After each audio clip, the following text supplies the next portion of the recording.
Hello, good afternoon, Miss Ria Diaz. Sir, would like to know kung nasaan na po, where is exactly Gooding at the moment, and what are the areas that will be affected by the super typhoon? As of this moment, the eye of Goring was at the Philippine Sea at 95 kilometers east-northeast of Casiguran, Aurora.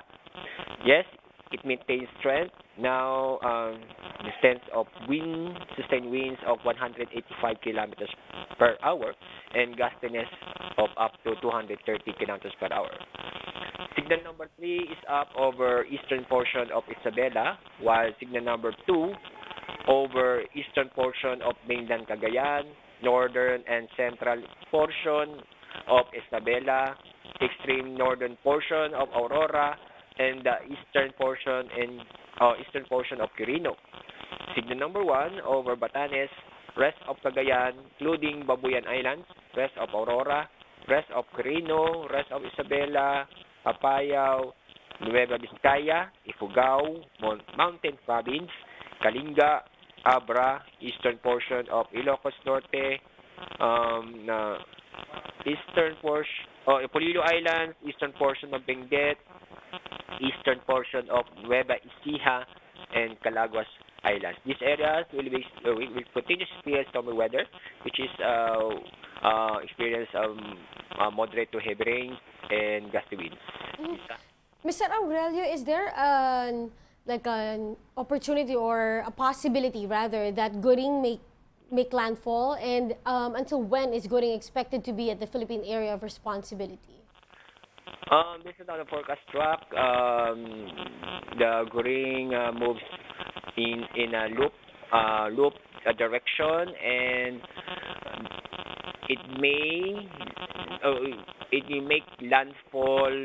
Expected it may make landfall over Taiwan by Thursday or Friday this week. Okay, sir, you mentioned also that Gooding's behavior or movement is like a loop. Is this normal? Why is Gooding behaving like this? Um, well, this is normal because of the influence of the two high pressure area that makes Goring move in a loop direction.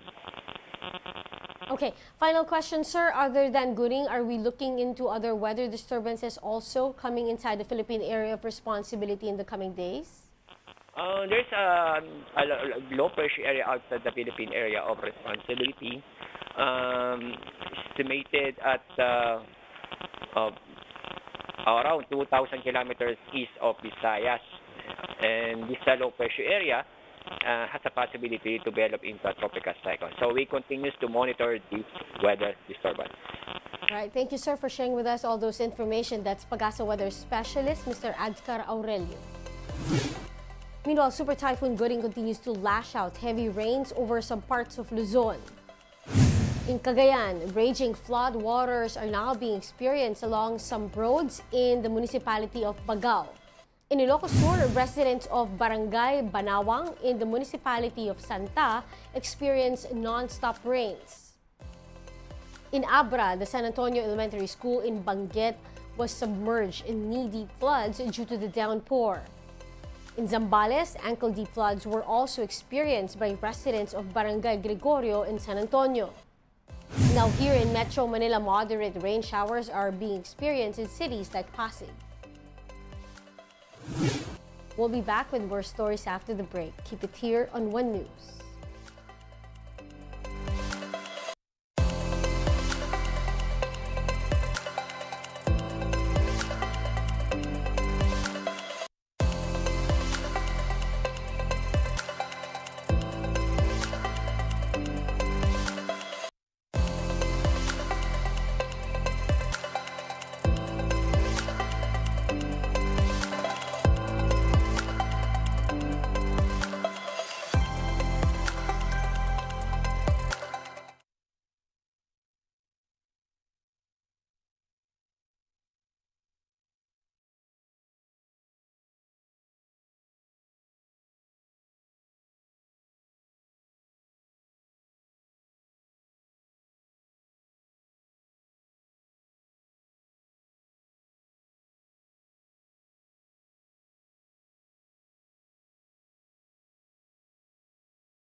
You're still watching One News Now. I'm Riza Diaz. Gilas Pilipinas gears up for their match against Angola later in the FIBA World Cup. Marty Bautista gives us a recap of their tournament opener in this report. Over 38,000 people trooped to the Philippine Arena to watch the opening game of the Gilas Pilipinas in the 2023 FIBA World Cup on Friday, setting a new attendance record for the games. Among those present at the historic event were FIBA Global Ambassador Catriona Gray, Samahang Basketball ng Pilipinas President Al Panlilio, and SBP Chairman Emeritus Manny V. Pangilinan. President Bongbong Marcos also made it to courtside to watch the game, but not on time to do the ceremonial ball toss. Gilas had a slow start, but managed to keep the match tight against Dominican Republic, led by Minnesota Timberwolves' Karl Anthony Towns. The game was tied at 42-all at halftime and remained like that throughout the third quarter. But in the end, Dominican Republic pulled away, and in the last 3 minutes, Jordan Clarkson fouled out. Gilas Pilipinas couldn't recover, ending the game with an 81-87 loss. Such a downer, a letdown that we could have pulled this out. Would have been a great gift to the record number of people who came out. The Dominican Republic still had all-out praise for Team Philippines' effort. I think that was a really, really tough game. We respect the Philippine team. They play good basketball. Karl Anthony Towns, who scored 26 points and 10 rebounds, had nothing but love for Filipino fans. They're a hard-working team. They have a lot of pride. The Filipino culture is full of just people who are hard-working and do it with a lot of love, and you can see the love they have for this game in their country. So they came out and they played that way. I respect them tremendously. For the Gilas squad, the standouts include young big man AJ Edu, who had an impressive 7 points and 5 rebounds and was tasked with guarding Towns. That's what I aspire to be one day, an NBA player. So to measure myself up against, he's the top of the top, all-star, first-round pick. So to measure myself gives me an idea, what I need to work on. Meanwhile, Utah Jazz cager Jordan Clarkson, who clearly carried the team with 28 points, is rearing for a comeback. We gave us a chance to win. Some calls didn't go our way. It's part of the game. We just can't leave it in the refs' hands to make those plays at the end. And we'll come back and try to get these next ones. Coach Chot vows to make adjustments for Gilas' next game against Angola. The players fought hard. They fought really, really hard. But in the end, without our guy, it's too much for us. We have to make sure that we're able to cope with the defensive pressure of Angola. Gilas and Angola will face off at the Araneta Coliseum, 8 p.m. on Sunday. For News 5, Marty Bautista, we are One News.